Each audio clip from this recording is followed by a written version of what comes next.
Hi, this is Patty DePriest, and welcome to Educate Academy, brought to you by the Kentucky Academy of Technology Education. So have you ever had a file in your Google Drive that you really wanted to put in multiple places?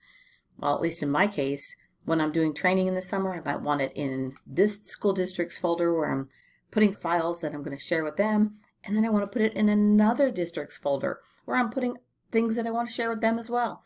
And I need it in more than one place just to make it more convenient for me to access that file. Well, you can do that, and I figured this out over the summer. So let's say I have this Build a Jack-o'-lantern file, and I want to put it in multiple places. All I need to do in Google Drive is to click it, and then I use Shift-Z on my keyboard, and this works on any keyboard. It doesn't matter whether you're on a Windows machine or a Mac or a Chromebook. Once you've done that, you can put it anywhere you want to put it. So let's say I go to my Start folder. This just makes my transfer easier. I want to put it in my training folder, and I want to go to my school districts, and I want to make sure that I put it in a folder for Henderson County. And so I can click here, and I can add it. When I say OK, it has put a link to that file in that folder. Does that make sense? Let's look.